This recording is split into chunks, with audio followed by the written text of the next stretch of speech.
Good evening. There's a dude right behind me here on the show. Anyways, the Toronto Raptors, they get blown out by a team that I don't know if we know that they like winning or not, but they don't really try that hard to win.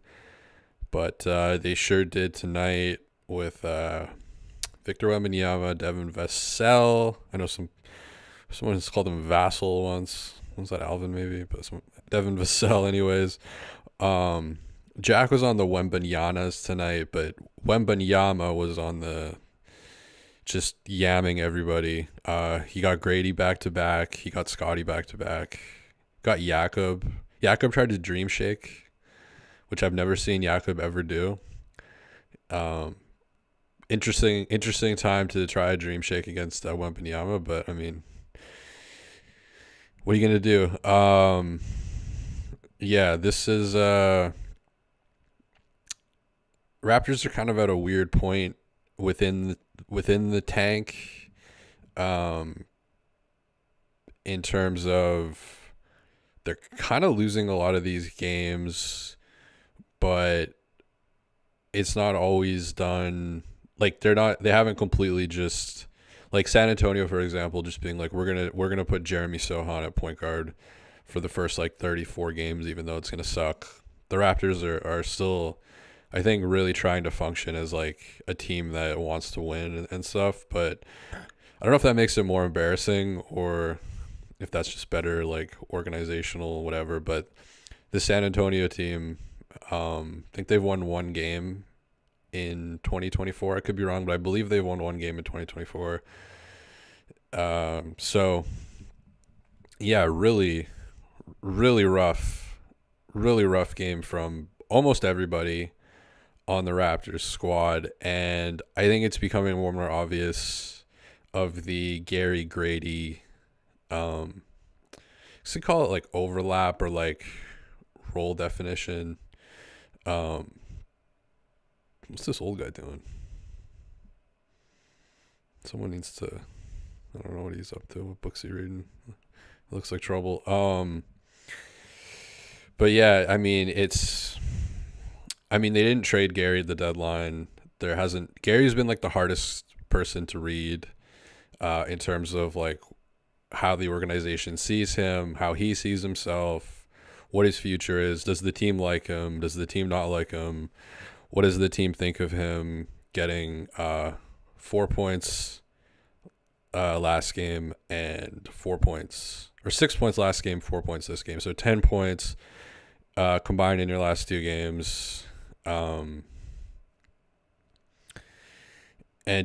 just really going through a rough patch.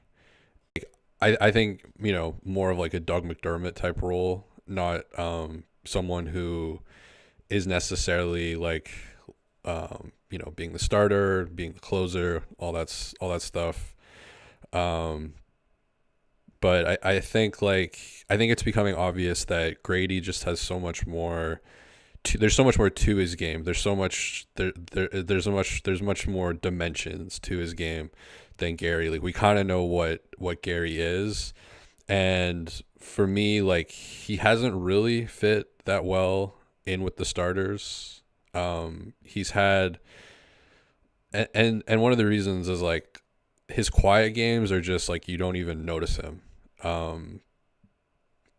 And he's got like the 17th highest 3-point shooting percentage in the NBA.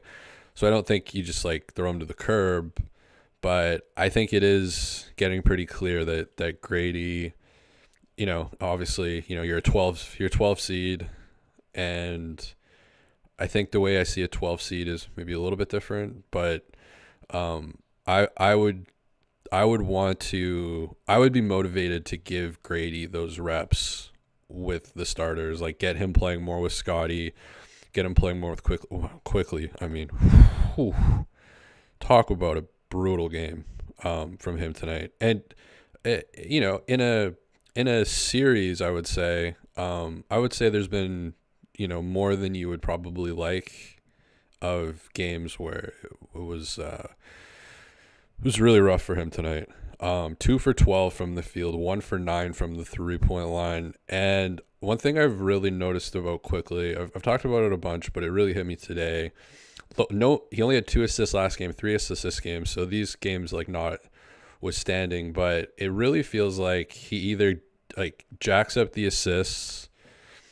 He'll get like, he's gotten like 8, 9, 10, 11 assists a bunch of times, or he'll get 26 points, but it's never like balanced. It's kind of like one or the other. It feels like, I mean, tonight was absolutely neither.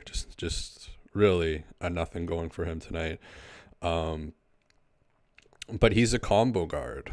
And I think that was kind of an under-discussed aspect of everything, where it's just kind of like assumed that, lead. I know the lead guard, combo guard, point guard thing, but, whatever. I don't think that, I think that's a bigger jump than people maybe want to think about or like admit. I mean, Dennis Schroeder was a combo guard. Fred VanVleet was a combo guard, is a combo guard. We've kind of seen what that looks like. It's surveying. It's kind of going in, seeing what's there, pulling back out. It's not like an inherent knowledge. It's not like, say, Scotty, for example, who, by the way, I don't know who Scotty thinks Jakob is. I made this reference a few times. Like, Jakob's hands, like, they stink. Like, you can't throw him passes like he's Randy Moss. I know Scotty wants to throw these like through traffic bounce passes or like over the head, like passes to Jakob, but he's not getting those, man. Like, Scotty had 5 turnovers today, and I think 3 or 4 of them were on him, like trying to make Jakob into like Precious Achua or something, like, or Sean Kemp. Like, it just, I don't know. Jakob does not have the hands, dexterity, hops to get those passes. None of the Raptors centers do, really. Like, Porter, Olynyk, and Jakob, like, those guys are not crazy athletic athletes going to be catching lobs that he likes to throw. So, interesting bit of roster construction on that part, I guess. But yeah, I think with him, he did a behind the back pass too, which got picked, which was like, I mean, they're tanking, so whatever. But I mean, I guess honestly, that's more in the spirit of tanking than penciling in Gary to start, because he's on the other teams, in their a part of their repertoire. He's on the scouting report, so he's going to create space naturally. I think that it's true, but it's only going to get you so far, and especially when you got a guy playing the same position. So I think it's time to have that conversation. Like, I think it's time to have that, like, who is the shooting guard that we are really like rocking with here? The season's fucking lost. It's gone. It's over. RIP. I think it's time to kind of decide. I think for the players mostly, for the fans, for the whatever. Because I wouldn't say that their minutes are all that different now. Like, Gary only played 22 minutes tonight. His minutes have been getting cut, but he's still starting every game and closing a lot of games. And I think, I don't really believe in the whole earning it type of deal. I don't know. I think that's kind of corporate-y or whatever, corporate motivation, focus group stuff. But I do think you have to look at like opportunity costs, and I mean, it's not like a dire situation. It's not 8 weeks too late. Grady really has kind of blossomed, not out of nowhere, but I think it's gotten to a point where you can see that it is stable. Like, it is, I mean, he's not going to shoot perfect every night, but, and he just has like other aspects to his game, and he is like this, quote unquote Darko type player who moves the ball really quickly, who cuts a lot, who, relocates really well. Like, the cool thing with him is when he shoots it, he's really like, he's really adamant and like not forceful, but he's like really into shooting the ball at that moment. Where like, not, I would say like there's a big chunk of NBA players who aren't, who are kind of like they stutter a little bit or they'll hesitate, but he's just so shot ready. And a big reason for that is how much work he does off the ball to get into those situations. So he's like passing, and then like I brought this up a bunch of times as an example, but like Malachi is the perfect example of like, there's passing and cutting, and there's passing and cutting. There's Malachi who passes it to like the wing, and then we'll do like a half-ass cut into the paint, and then we'll just kind of like float around above the break, and like maybe he'll get the ball back again. Whereas Grady is like, he's passing, and then when he's cutting, he's looking for the ball as he's cutting. Like Malachi never would do that. He would just, it was more of like muscle memory, or just like, trying, just doing the thing without really knowing why. But with Grady, it's like he's cutting, he's cutting into a place that makes sense, not just for the sake of for cutting or for movement. He's going to the corner, he's waiting in the corner a little bit, but he's not just like, glued to the ground in the corner. He's going to go into the corner for a few seconds if the opportunity isn't there. And he never, what I really like about him too, is he never cuts or drives into like the wrong place. Because sometimes if you're at the 3-point line, you're like, oh, I gotta make a cut. I've been standing here for too long. But then you cut right into where someone's driving. He seems to be really good at like knowing when not to go, when to go, and then balancing that with not just standing, in the corner, but obviously a lot of his threes, most of them have come from the corners, and he seems to really, really like that shot. So the other nice thing about him is he's hitting threes like, off of screens. He's hitting them off inbounds passes, regular catch and shoots. And then tonight, a couple pull-ups, creative finishes around the basket. He's showing that he can score from all three places. And yeah, the year is basically a wash at this point. And I think even like the fact that it's a wash, and I think you can make the case that he's looking like a more impactful player than Gary, even if you are trying to, if you're Dark. I don't really know what Darko is trying to do. I don't think anybody really does. I think that's maybe kind of an annoyance for fans or whatever. The ocean is frozen behind me, but don't worry, folks. We'll get the ocean. We'll get the ocean back running again. They turn the power switch off for the ocean. But yeah, I think it's time. I think it's time for Grady. Although he does have really nice chemistry with Kelly, but he can play with Kelly in some of the bench units. But yeah, like him and Olynyk, they seem to kind of like know where each other is, and because Olynyk is obviously, he's like he's kind of, and he had a good game today, really good game today. He had 11 points last game, 17 points today off the bench. Really gives you a nice punch off the bench. And I think with like him and Pirtle, I don't think the gap is as big as like Masai would like you to think, with Pirtle being a top 10 center. I think the two of them, like what Kelly really adds that, well, actually the the one thing that they do have in common is turnovers. They're both pretty turnover prone, and that's a great background. Speaking of turnovers, I thought that was probably, like you could argue that was the biggest storyline from this game, was the turnovers. And a lot of them were weird because like they weren't in the flow of, there was no real flow in the offense tonight. And it felt like a bunch of the turnovers were kind of as a result of, I think Scotty was really guilty of this, especially trying to hook Jakob up like Randy Moss, was just like trying to make it a little too sexy instead of just like making the correct sharp, crisp passes to the next person and really swinging it.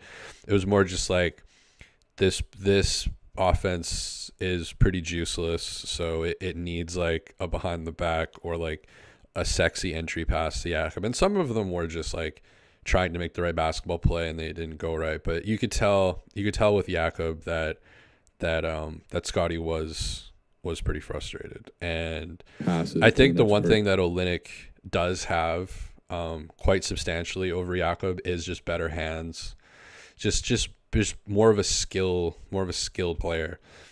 And I do think that's what the new more of the vision is like guys with more skill, less of this, like, no offense to Ochai Agbaji, but like less Ochai Agbaji. I mean, you see a guy like him, he's the exact prototype of the players that they've been hunting for the last 4 years. And you gotta have some guys like that, but I mean, you see his three ball. I mean, I think he's 1 for 12 from three so far with the Raptors, and I think each of the 11 misses have been on like the different side of the rim. Like, he's missed every way possible that you can miss a three. There doesn't really seem to be a lot of consistency on his drives. He's taking a lot of like unbalanced, kind of difficult, quickly-ish type shots too.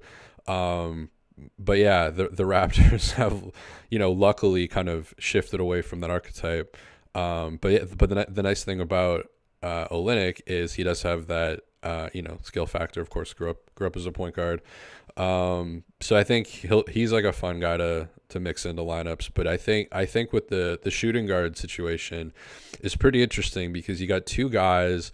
I would say with that, like, there isn't really any other positions on the team where I would say there's like a legitimate question of like what, like, maybe some minor stuff with like the 13th guy or something. But I think in terms of like the core players, the biggest kind of like, who are we going with at this slot right now is Gary or Grady. It's funny that they're both almost the same name. Because I think like in this context, if your main purpose is development and you're building around Scotty and Grady's having this great run, I think they need to be playing together more because the way that the lineups are structured right now, and again, another game where the Raptors they got killed in every quarter, but they really got killed in the third quarter. Just like, I don't know how many they got killed in the second quarter. I mean, they got killed in every quarter. It was just like 19-5 run, 19-2. It was just 19 to whatever runs basically this whole game. But in the way that these lineups are structured, you're not seeing a ton of Scotty and Grady together. I mean, and they have shown some nice chemistry, but and I mean, he's got great chemistry with Olynyk, but I'd like to see him, with Quickly, with Barrett, with Scotty especially, and maybe even he has some chemistry with Jakob. It doesn't seem like we've seen him with those guys too much. And yeah, again with Gary, like, he's he has his off nights, but still, I mean, I guess it's probably not 17th in the NBA anymore, but I'm sure it's like 21st or something now. But still, like, 21st highest 3-point percentage in the NBA. I don't think you just throw him to the curb, like, just like, hey buddy, get out of the car in the middle of the night on the side of the highway or something. But I think it is time to have a conversation of like who has the main shooting guard role and who has the specialist. Doug McDermott come out and give us, Doug McDermott shoots like 4 threes in 10 minutes, maybe not that extreme, but can you give us like 5 threes in 14 minutes or something, or 5 threes in 18 minutes, and give Grady the 28 minutes starting, closing, high leverage. I mean, as high leverage as being a 12 seed can be, situations, and see what's there, because I think you've seen kind of enough maybe not enough sample size. I think if this was a more serious year, you would want more. You would be like, I need to see the sample size. But I think with where they're at right now, I think you could probably give the guy the gig at this point, because I do think that position Granted, saying that RJ is like a three, I think that position is kind of the one that's maybe the hottest contested. On a 12 seed team, it's really prestigious.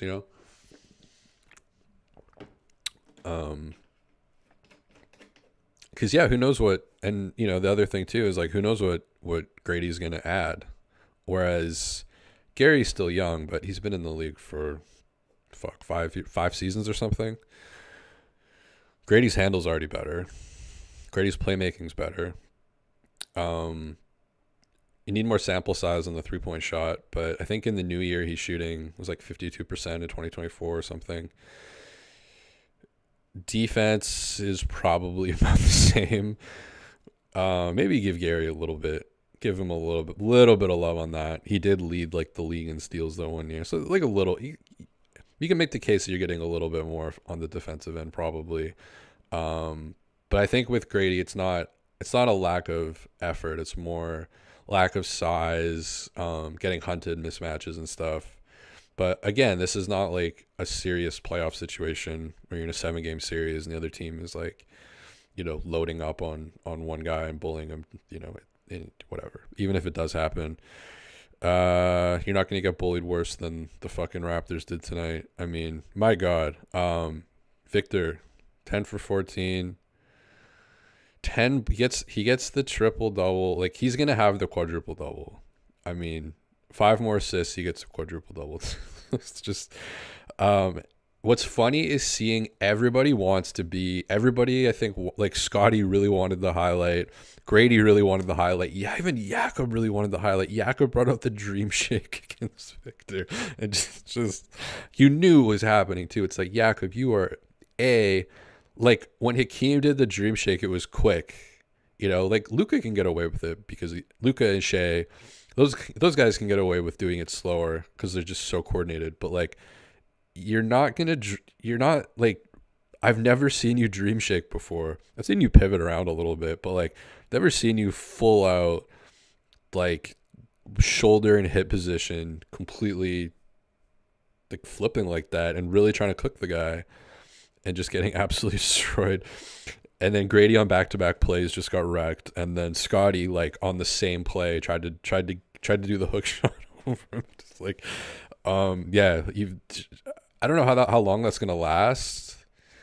But you've seen a lot of that this year. There's been a lot of guys want to get that, like, I just want to get it over him. And probably it would be tempting, you're playing there, and if you get that over him, if you get that hook shot over him, or if you get that dream shake on him, like that's gonna be it's gonna be a big hit. So I can see why guys try to do it, but it is also pretty funny because it almost always seems that they're gonna get blocked. And yeah, he was doing a little bit of everything tonight. And as Alvin says, Dennis Vassell, he kind of reminds me of like a smaller, more athletic Brandon Ingram in a way, because like he gets a lot of mid ranges too. He's a really smooth shot. He's fun to watch, and I think they're staggering his minutes with Wembanyama a little bit. I think the Spurs are starting to figure it out. Starting to be like, okay, don't put Jeremy Sohan a point guard. Put an actual point guard in there, not a combo guard, by the way, but an actual point guard. And give Devin Vassell his own minutes, like his own kind of lineup, lay of the land, let him absolutely cook. And I mean, he did. I'm having that Lord of Sauron or whatever, Mouth of Sauron. He did, Gandalf. He endured much pain. I didn't know someone who's so small could endure so much pain, but he did. And Gandalf's like, well, I don't need to know that, whatever. But yeah, he like give him his own minutes, and I don't know how many. He had like 4 of them, but it felt like I don't know how many left corner threes on the right side of my TV that the fucking Spurs hit. I felt like it was like glitching out or something. It's like, is that the same? Oh no, that was the same left corner 3 that just absolutely splashed in. Not a great defensive effort by the Raptors. I think 122 is on the high end for the San Antonio Spurs. But yeah, shouts to them. They're figuring it out a little bit. they're starting with Champagny, so there's still a couple holes in the roster, but they sent Collins to the bench. Keldon Johnson, you really didn't notice him too much in this game. Only 4 for 8 from the field, 12 points in 28 minutes. But you really did feel the impact of Vassell and Wembanyama, like those two. And then I don't know, some garbage time minutes came in. Garbage guys. Kind of a weird game from Scotty. 3 for 15, so that's never fun. I think 7 of those misses were blocked by Victor. But yeah, just kind of a rough offensive game for him. He had a little podcast going with the ref. I don't know if people saw that. It was at the end of the second quarter. He was like talking to the ref for like 10 seconds, just kind of like as he was dribbling the ball. It was really funny. But yeah, kind of a weird, rough game from him. He had back-to-back turnovers, kind of right off the bat in the first quarter. And I mean, how many turnovers did the Raptors have tonight? I mean, that was so San Antonio at 17, the Raptors 19. So it's not that okay. So 19 turnovers total. I think they had like 12 in the first half, if I'm not mistaken. I think they calmed down a little bit down the stretch, but yeah, just the opening few frames was just turnover after turnover after turnover. Grady gave you another acrobatic finish, which we've seen a few of those now. Actually, I think last game was probably the best, but we've seen a few of those kind of creative finishes. Not against Victor though. Dick and Olynyk, great stuff off the bench, good chemistry too. Dick actually had 10 points in the first quarter. He ended with 22. I feel like he could have got a lot more too. Like I find that like in the second quarter after Grady had been cooking, I felt like they didn't really find him as much. Like Bruce Brown, do you know about Grady Dick? Do you know he's on this team? There was a little bit like, can we another pretty meh game from Bruce Brown, by the way. But like, can we just like, can you get it to Grady? Oh, sorry, Grady had 18 points, not 22. I'm an idiot. But yeah, 10 of his 18 in the first quarter, and it's like, you got to ride Dick a little bit here, Darko. Get prepared to ride Dick, buddy. Like 22 minutes it's not enough Dick on this team. The Raptors need a lot more. Give me more than 22 minutes, man. Give me like 28, 29 minutes for Grady. What are we doing? It's development year. He's scoring at like a point a minute in a bunch of these games. Like he's really shooting it at a good clip. And you just really didn't have a lot tonight, especially from Gary. I mean, 4 points for Gary in 22 minutes. 0 for 0 from 3. So for 22 minutes, you didn't get up a single 3 ball. Had a couple or maybe 3 just disgusting mid-range shots with like 19 seconds left on the shot clock. A little TV dinner prepackaged thing, which can be cool, but at the same time, it's a little bit like the Jakob Dream Shake. You're just like, it's prepackaged. It's Swanson's Salisbury steak. It's not reactive at all to the defense or what they're giving you. It's just, pre-made bullshit or whatever. But yeah, he likes that kind of shit. Abaji, really rough game for him. Again, the misses are really, really tough. 1 for 8 from the field too, and just on drives and on threes, it just doesn't look great. There's a little bit of like Precious in there, I think. It's just like probably compare too many people to Precious. It's just an easy one.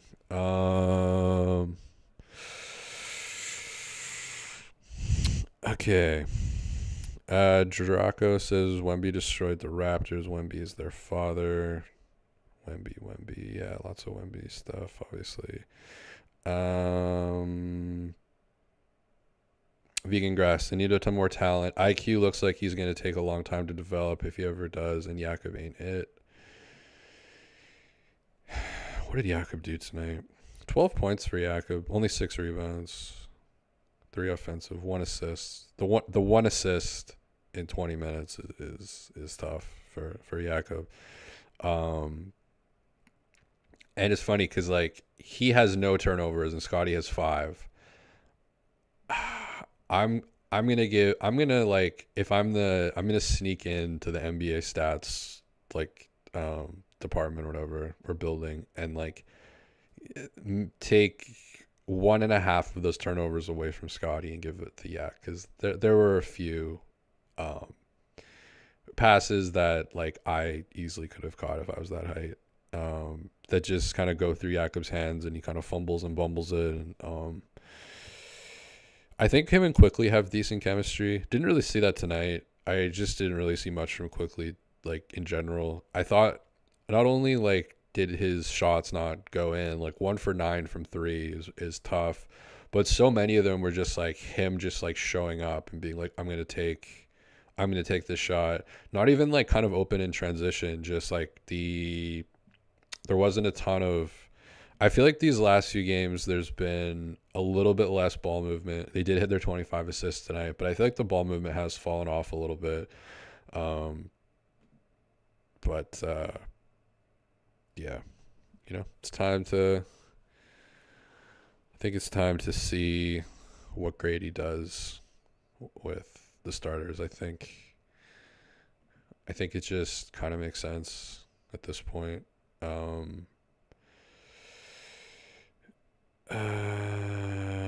Lots of some Pascal comments. New coach Gary Brick Jr.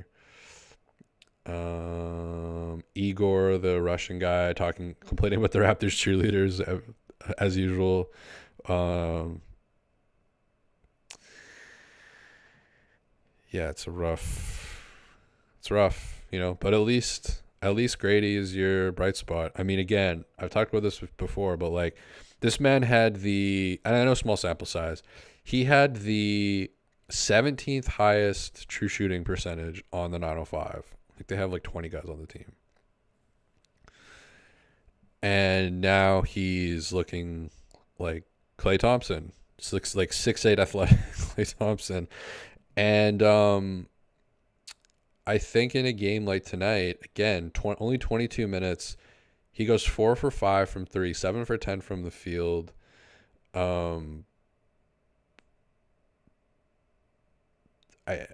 think of all the guys in the lineup that I'm looking at, I think especially with where the NBA is and my own selfish, what I like to watch and what I like to see, he would have the greenest light for me because the cool thing about him too is it doesn't feel forced. And I think a big reason why it doesn't feel forced is how much work he does off the ball to get the ball in those situations where he is shooting. Like Quickly is good at that, and a lot of times like relocating, but like tonight, it felt like he would just kind of like get the ball at the top just kind of by default and then just kind of like shoot it up, like semi-contested, not in the flow of things. And those usually don't work out that well. They're like fun in the moment, and then you're like, oh shit. Like we've all done that at pickup. It's like, yeah, probably shouldn't have taken that. Probably should have kept the ball moving, whatever. He had a few of those tonight for sure. And again, the real concern I have with him is I'm not seeing a consistency in the assists and the points. Like this game notwithstanding, and last game, I guess, or last game too. But it seems to either be like he gets a bunch of assists or he gets a bunch of points, and neither of them. It's never both, and it's never balanced. And what that tells me is he's kind of picking a role. Like some nights he's like, I'm the facilitator. Some nights he's like, I'm the attacker. And I think that's kind of that's the like, what's the word? Not bug, but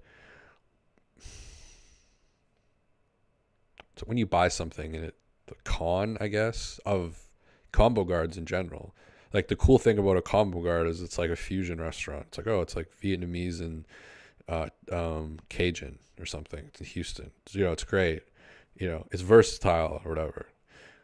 But the limiting part, I'm not saying Vietnamese Cajun is limiting in any way, but I've always wanted to try that. But the limiting part is it's not like, so I guess food is a bad example, but it's not just like one cuisine or one dish. It's a really bad metaphor, but I think you get what I mean. But yeah, I'm back in Tokyo, as you can see, the big crosswalk. But yeah, and I mean, I don't know how many times in this game, like I'm just looking at my notes, Spurs 19-5 run, Spurs 19-2 run, Raptors no points. Like they were going like 5-6 minutes in stretches, um, without scoring. RJ in the third quarter came on a little bit. He was seeking some mismatches, took advantage of Trey Jones a couple times, but I think they adjusted and it didn't really take off. Vassell was really cooking.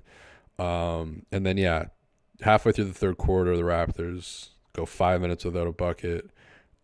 Bruce Brown had like the worst offensive rebound I've ever seen because like he like got the rebound and then just kind of let the other guy just dunk it on top of his head. It was pretty incredible. Sohan blocking Scotty really hurt. Just hurt. Just that just Wembanyama, okay, that's fine, but Jeremy Sohan, that hurts. Darko, 3:48 left in the third quarter. Man's got two timeouts left. He loves a good timeout. Loves to call those timeouts. But I mean, when the Spurs are going on 19-2, 19-5 runs, I guess that's what's gonna happen. I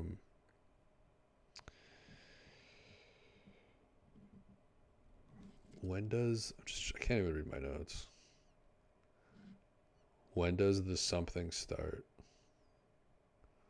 Damn, I wish I knew what that something was. But yeah, Scotty, no points in the first half either. Yeah, just probably one of the worst losses of the year, if we're being honest. It's probably like the fourth worst loss. This is not a team that like wins. Like they don't. They're not. They don't. I don't know if they enjoy winning. They were like, Jeremy Sohan, you want to play point guard for 34 games? Go for it, buddy. Do you want to do that? You guys want to? They're getting much better at it now, but there was weeks where every time we'd watch a Spurs highlight package or look at anything related to the Spurs, the online discourse was about how Wembanyama never touches the ball. They figured that out. They're like, hey, we can get it to this guy because he had some really creative finishes too, like just stuff that doesn't look like it should be possible, but he's able to do it. Has the balance and dexterity as well to kind of have crazy falling backward finishes kind of over the back of his head. But yeah, even as a Raptor like enjoyer, you do have to just like it is just funny just watching guy after guy just try to get that highlight. I don't even know if it's for the highlight, but it's like I think you can, if you played sports, like you can kind of relate to it. Like there's this like thing, this entity that exists that like is undeniable, and like you, no matter how much you try not to think about it, like it's there mentally and then physically. It's like 9,000 feet tall.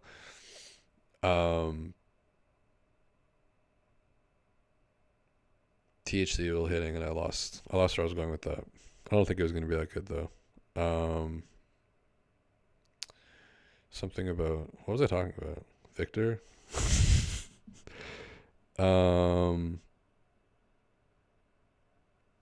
Good morning says, you see how Scotty walked out on the team at the end of what?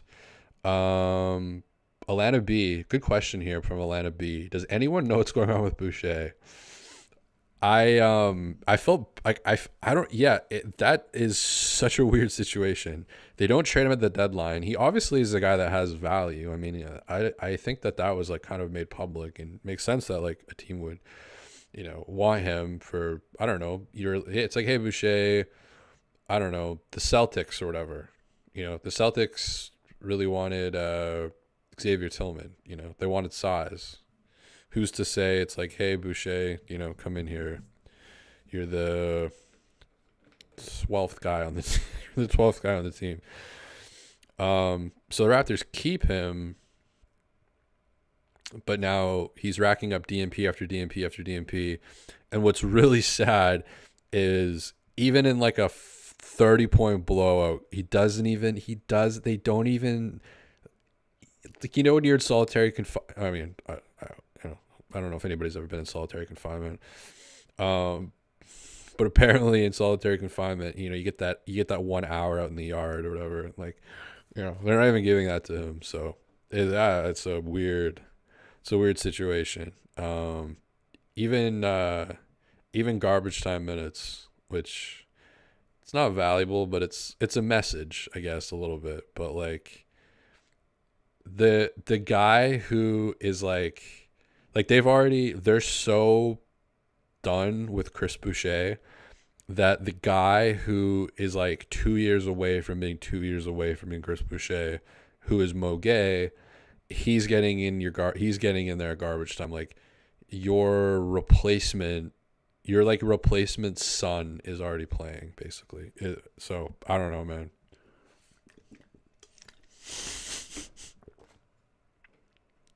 But yeah, they basically solved most of the awkward problems with trades and moving stuff around.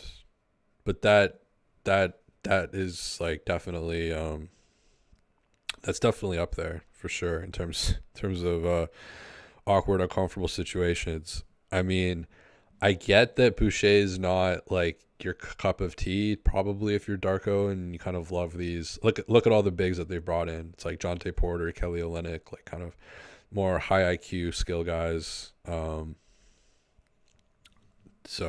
passers. Boucher, I mean, wow, can he not pass a basketball? I mean, how many times have we seen him in transition? He's so bad at passing that he doesn't even know how to like receive like he's so like ineffective at passing a basketball that even getting the ball passed to him is like a task, especially in transition. I don't know how many times you just like see him like running in transition and then he'll like get the ball and just take like 8 steps with it, or shooting at the wrong time in the shot clock. But he's always just been that like fun, like fuck it guy. Just throw Boucher in there. He'll take like 5 threes. He'll get you some steals. He'll get a couple blocks. But he's like your get out of jail free card if you're a coach with a guy off the bench. Just like, hey, you're just so chaotic and wild. You might go out and get us like 18 points randomly, which he would do.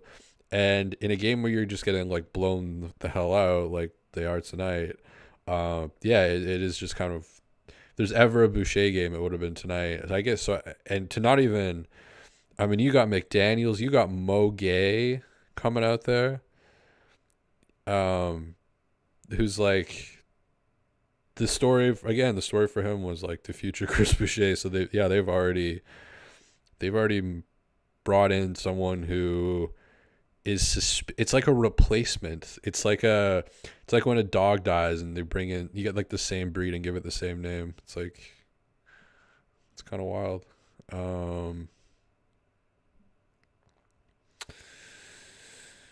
Timber, Grady's a mover and a shaker. I agree. Freeber says Boucher and Porter are Webster guys, and Darko is benching them in revenge for Schroeder. At the end of the day, it is what it is. I like the idea of Darko, because like, I mean, this is something we'll obviously never know, but like, you can't imagine he was super thrilled with the trade. Like, not only have we had, and it's like, who, like, honestly, I mean, conspiracy theories, because only like 3 people in the world probably know this, but like, who's to say Masai didn't come in and be like, hey buddy, like Dennis is not starting anymore. Like, I think that, who knows what happened, but that could have happened. For Dennis to start every single game, every one, to go from him starting every single game to not starting a single game unless there was an injury, I think once or twice, but for it to be that black and white,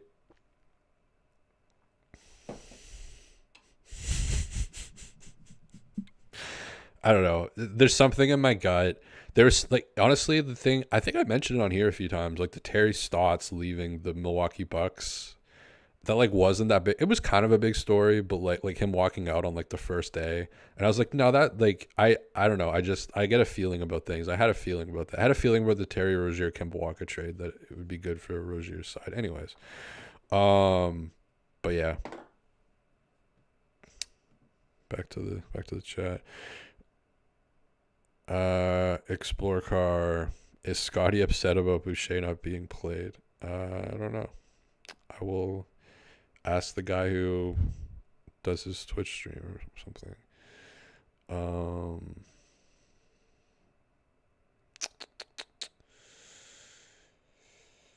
But yeah, I would say I didn't notice Scotty's body language. Some people are bringing that up in the chat. I noticed it on a couple of Jakob passes. One of them was like right in his like he had it and then it just went off, and you could see Scotty was just kind of beside himself, frustrated. But I didn't notice any like he didn't go on a protest like what's that game? It was like 4 games ago.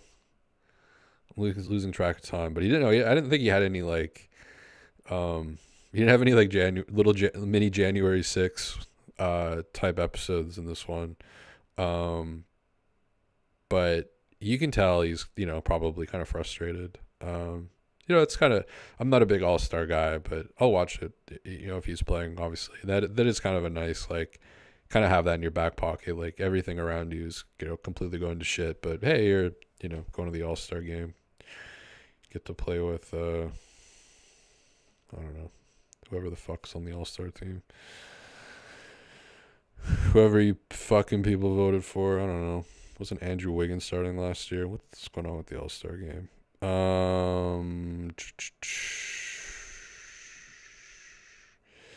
But yeah, man. I mean, back to the. I guess we'll kind of end with this. Like, back to the thumbnail, back to the title idea.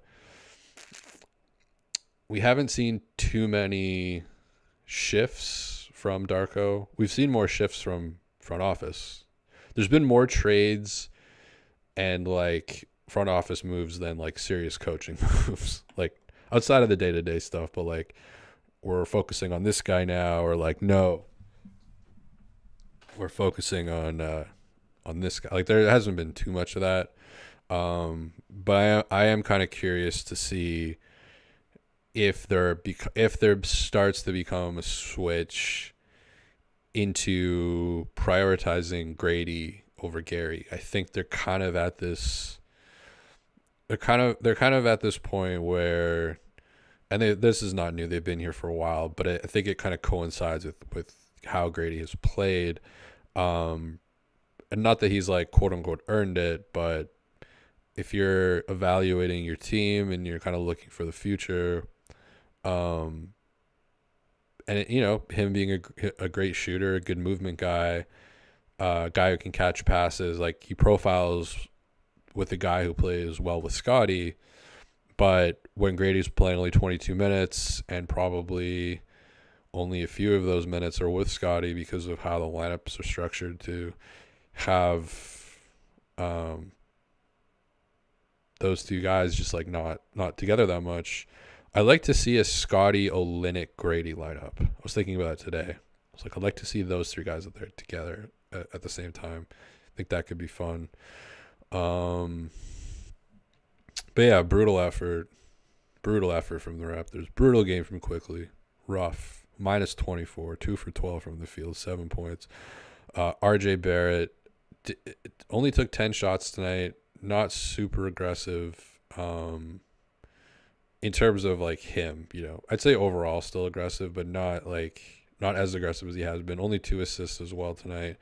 It was really only Scotty who, like, Scotty had 9 assists and the next highest guy had 4. So it was really Scotty like facilitating, and yeah, without him tonight, the offense would have just been completely like just non-existent. Which, again, it's like I kind of want Grady taking some of these shots that Scotty's assisting on. I'm sure if I went to the high-low website right now and looked it up, I bet there's not as many Grady Scotty assists as you would probably like in relation to how much production they've both contributed or created. Like, you, outside of Scotty like grabbing Grady by the head and like bringing him in, there hasn't been that many Scotty Grady moments. And I think there could be if they played together more. And look where you are with the season. Look where you are with Gary. I mean, it's the hardest situation to read. Who knows what front office is thinking? There's an extension. There's not an extension. He's not opting in. He is opting in. He's off the bench. He's starting. Again, if I'm, the Lord Sauron or whatever, get him in more of a specialized role because he's a great 3-point shooter. Leverage that. Get that as a weapon. But I think give Grady a little bit more of those minutes, a little bit more of those situations. More dick at the end of the day. That's what I think. That's what I fucking think. Vegan grass.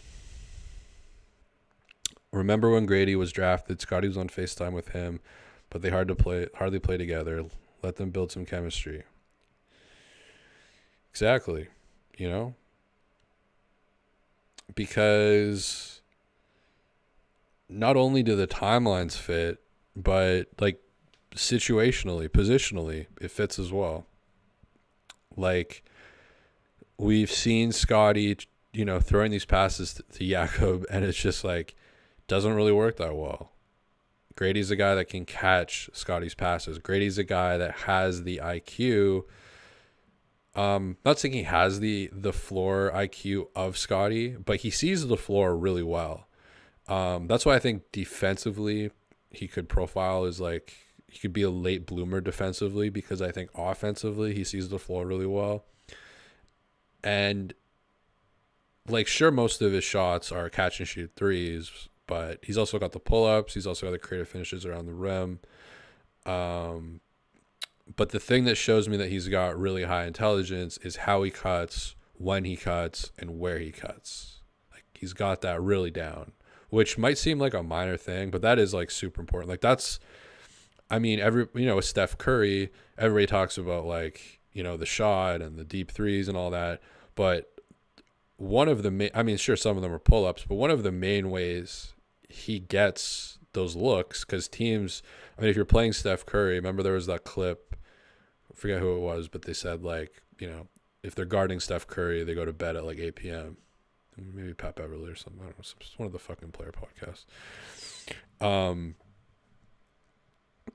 But one of the reasons that he's able to get all of those looks is how much effort he puts in after he passes the ball. And you got a guy like Draymond, obviously, who, acts as that hub, and the other team doing everything in their power to stop that like one force.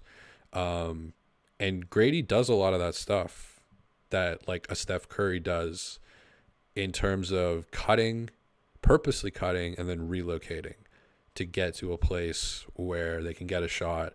And then, I'm not a psychologist, but I think when you put that much work in and you get that look at the rim, you're like, he just lets it go with Grady. There's no hesitation, which is great. Another thing that's great too is I think I don't know if this is more of a young guy thing, but I think you see it more with young players, where when they're really open from three, they kind of get like freaked out.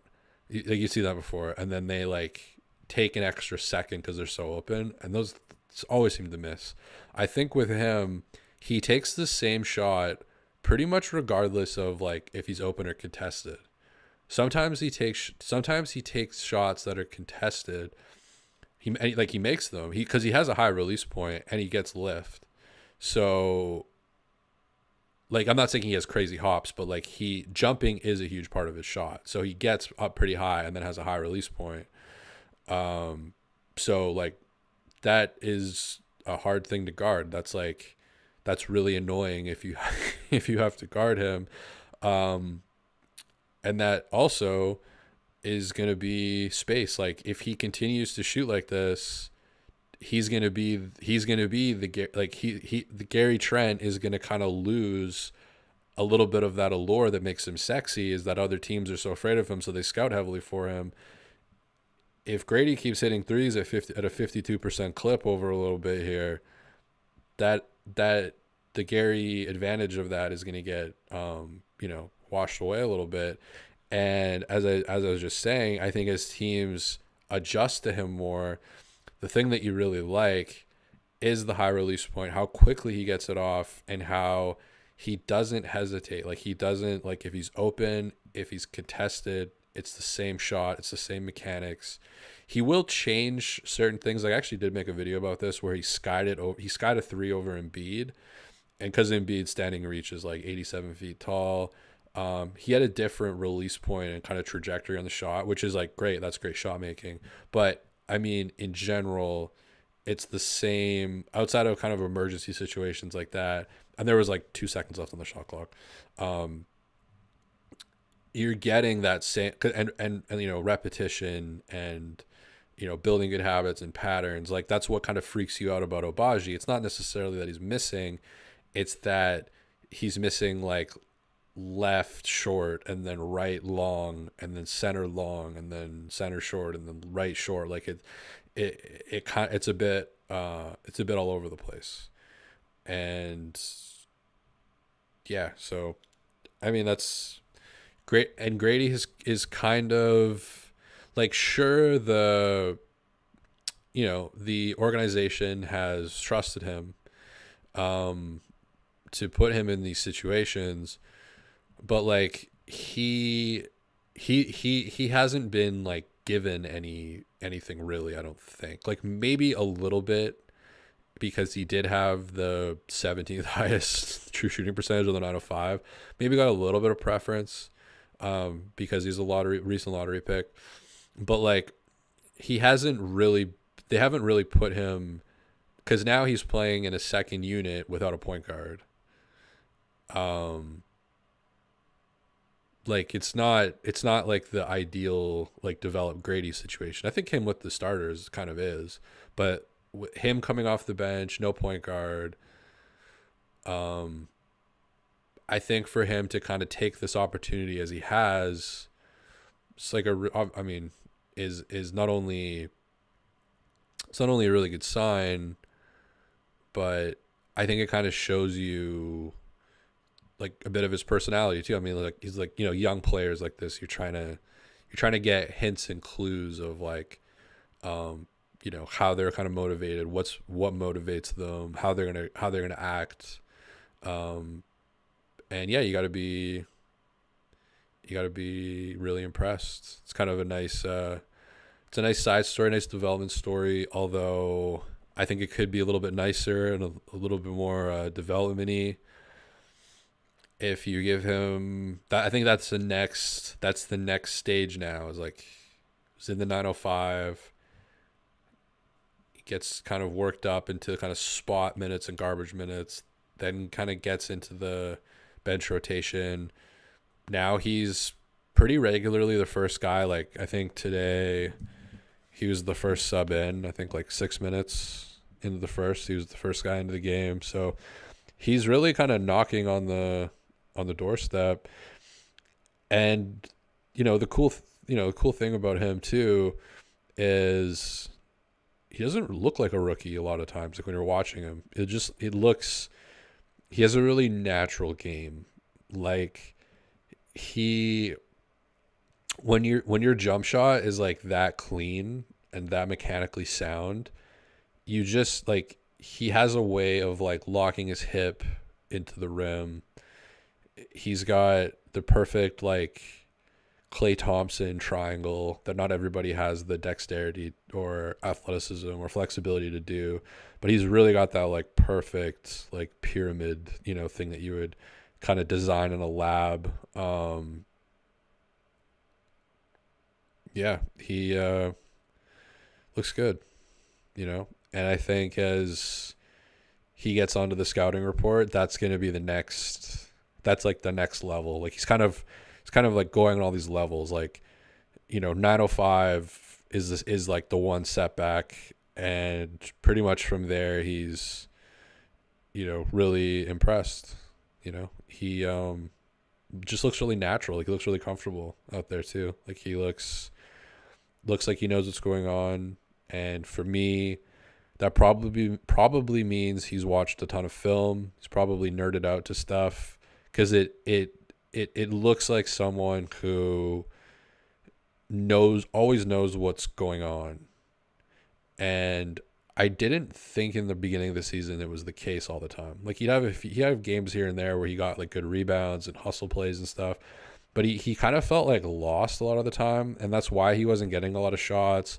The shots that he was getting were like weird and out of rhythm. But I think in general, and on defense he was brutal. I mean, he still gets beat on defense, gets targeted on defense.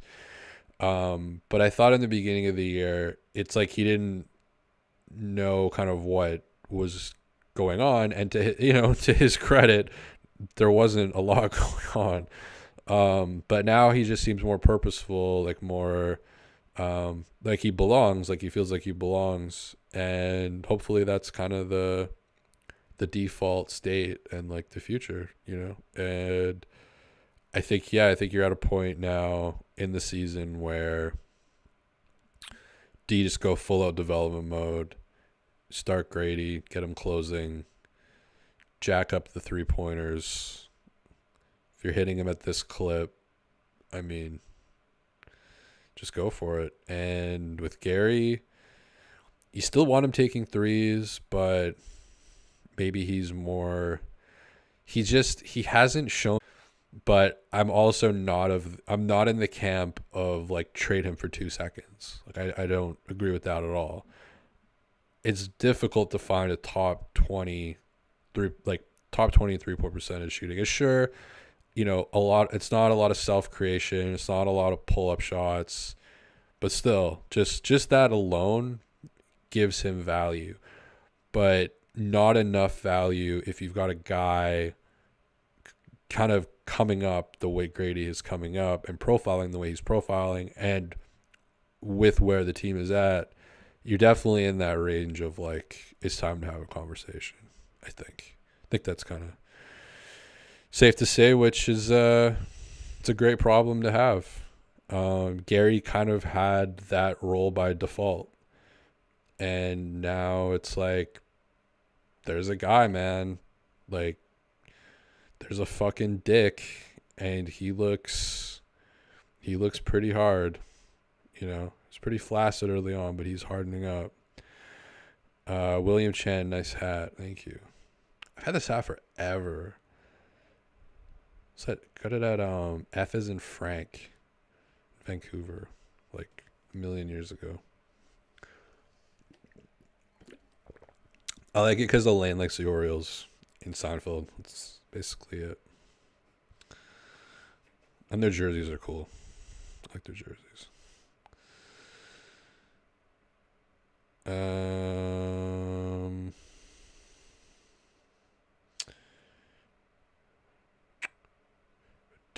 BCG. Dick is doing what he needs to be done as a team player. I have no idea what some of the other guys are doing within a team game. Grady is definitely, I don't know, B level. He'll get stronger. Cool.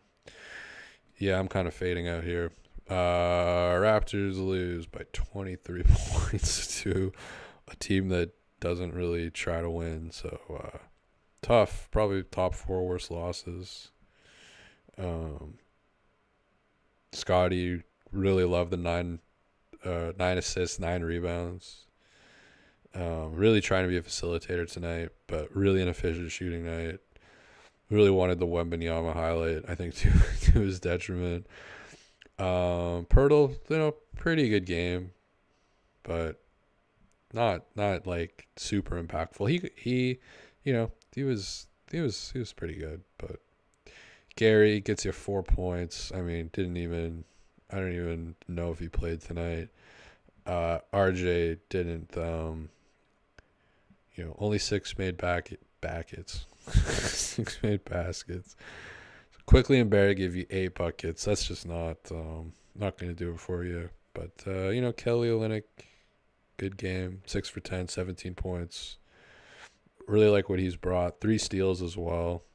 Um, and hopefully he can be more of an assist guy for you as he learns the systems, because you don't have Dennis anymore either, which I feel like I've talked about the last few times. So I don't know if I want to go into Dennis. Has he played yet for the? Oh, he did. He had like a good first game, I think, for the Nets. I think Brooklyn's a good place for maybe a good place for him. That trade still makes no sense to me, for like a bunch of reasons. But I've already talked about that, so it's probably kind of boring. But it's one of those things where it's like, the more you think about it, like the less kind of sense it makes. Like, couldn't they have gotten something that they want or kind of need for him? Like, could even get like a second. I don't know. That just it just seems like so weird to me. And then again, I think that you've missed him in these bench units. Like I wasn't like I wasn't getting jacked up for the fucking game to be like, hell yeah, get to watch the Dennis Schroeder show tonight. Like like hell no. But in these bench units, I don't know. I thought it was like, I thought it was a good fit. I mean, I guess he really, really did not want to do it. But I don't understand why they didn't get something for him more, why it happened in the first place, what the plan, because they're already so thin at point guard, or have been so thin at point guard. Um, like goodbye Dowden, goodbye Malachi, goodbye Delano, goodbye Fred, goodbye Dennis. It's just a lot of they tried a lot of things out, I guess. Goodbye Will Barton. What's Will Barton up to? Where's Will Barton playing, by the way? Is he in? There's no way Will Barton's in the NBA. I haven't thought about Will Barton in. There's a random tweet I've bookmarked that just says Will Barton and Nick Nurse. But Will Barton, where's he at these days? Born in 91. Hell yeah. Bought up by the Raptors in February 2023. That's the last. Oh, he's in Moscow. CSCK Moscow. Will Barton. Okay. So what does CSKA stand for? It's in the VTB League, the Euro League, which is suspended. Okay. Team captain Nikita Kurbanov. Okay. They wear American colors, so that's cool for a team in Russia. Sergei Belov voted best FIBA player ever. They did a vote on that? Fuck Russia's. Russia's on another level. They actually had a vote for the best FIBA player ever. Imagine if they did that for like Jordan and LeBron, and then after the vote, no one was ever, like, you'd be stoned to death if you ever brought it up after. Like, there was just one big vote. I'm on the Wikipedia page for the Russia team that Will Barton is on. So Nando DeColo's on the team. Okay. So you got Nando DeColo and Will Barton. Okay. During the 2022 Russian invasion of Ukraine.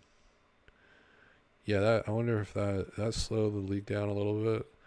On February 28th, the EuroLeague basketball suspended the team because of Russia's invasion. So when did Will Barton join this thing? So they got Casper Ware, Will Barton, Nikita Kurbanov, Melo Trimble, Tanya Jakiri, Anton Aspakovich. Why am I reading this? Why am I reading what team? You guys want to see this?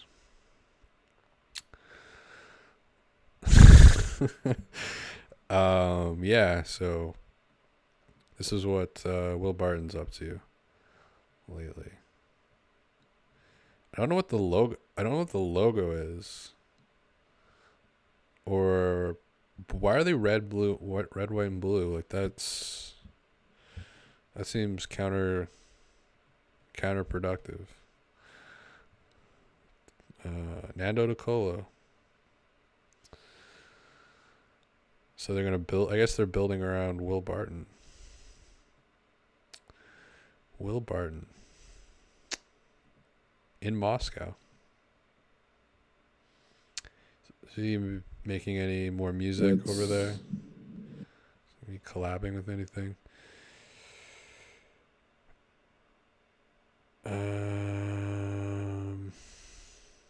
Vegan grass. Grizzlies lost by 36 to the Spurs, so it could be worse.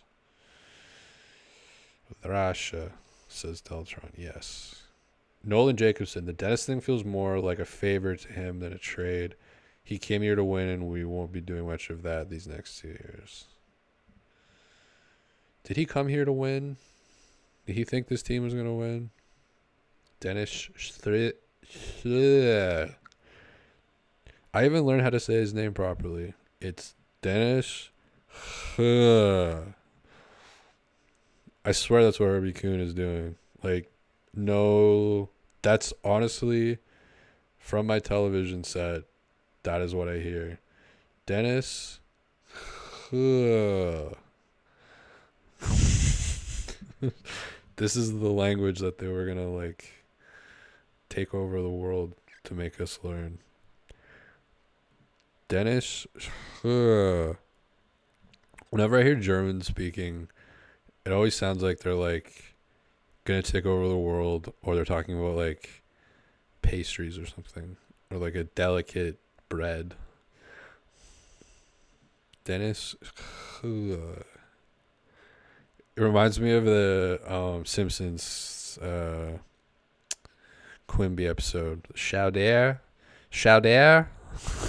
It's chowder. Dennis.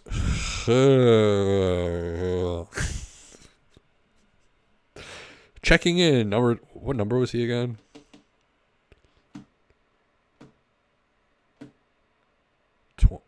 Holy fuck. I've already forgotten what number Dennis. 17. Was he? 7? Yeah, DSG 17. Checking in, number 17, Dennis. Oh.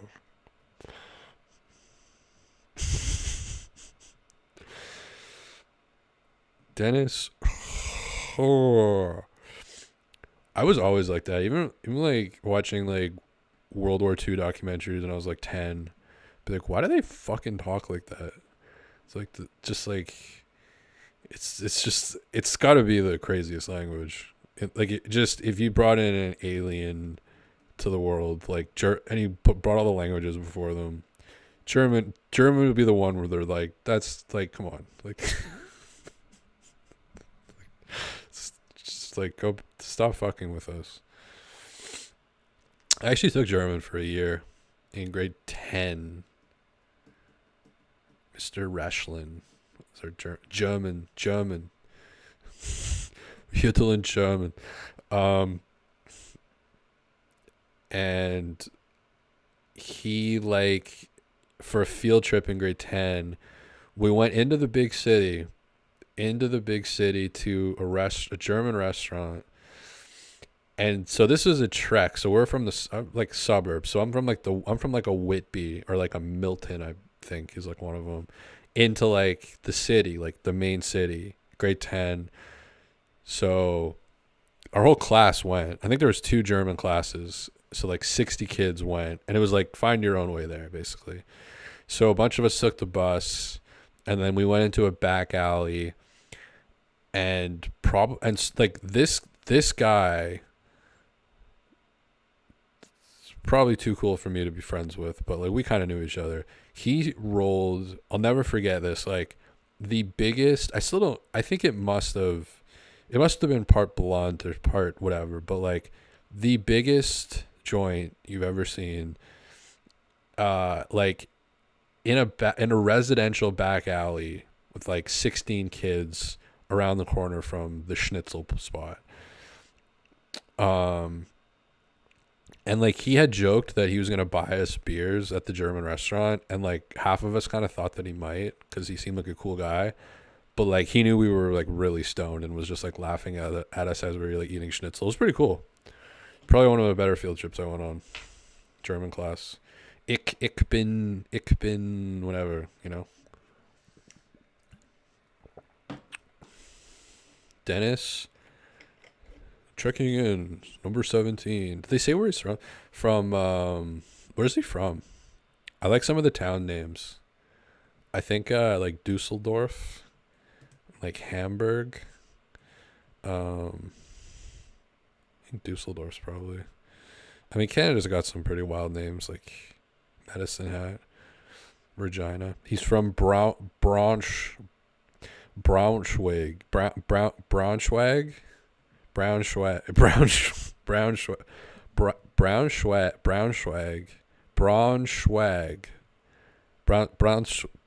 how is it probably Braunschweig? We are from Braunschweig, Braunschweig. Is Braunschweig a nice city? I always like these like Google. People also ask, is a nice city? A city that combines the traditional with the modern. It's Brunswick it's Brunswick in English.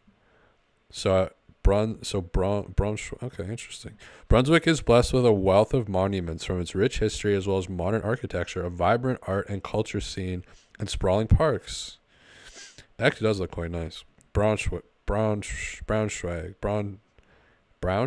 Christian. It's spelled like Christian Brown, or Christian Braun.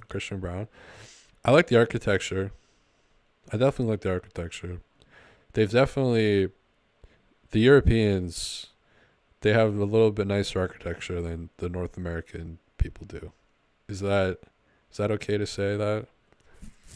Braunschweig. It's next to Hanover. Hanover the Gons. Sorry. Hanover. Okay, so Braunschweig is next to Hanover. So you're between like okay, so you're like, if Berlin is 12 o'clock, Braunschweig, you're like 9 o'clock basically. Is that helpful? It's between Berlin and Frankfurt, but kind of. There's a place called Wolfsburg. Okay, now I understand the Germans. We've got a place called Wolfsburg. I mean, fuck. Wolfsburg, Berlin, Hamburg, Skyksten, Hanover, Bielefeld, Münster, from Münster, Dortmund, Dusseldorf, Cologne, Bonn, Frankfurt, Stuttgart. There's another one. Dennis. But that's basically it. The Raptors get cooked. They get cooked by 23 points. So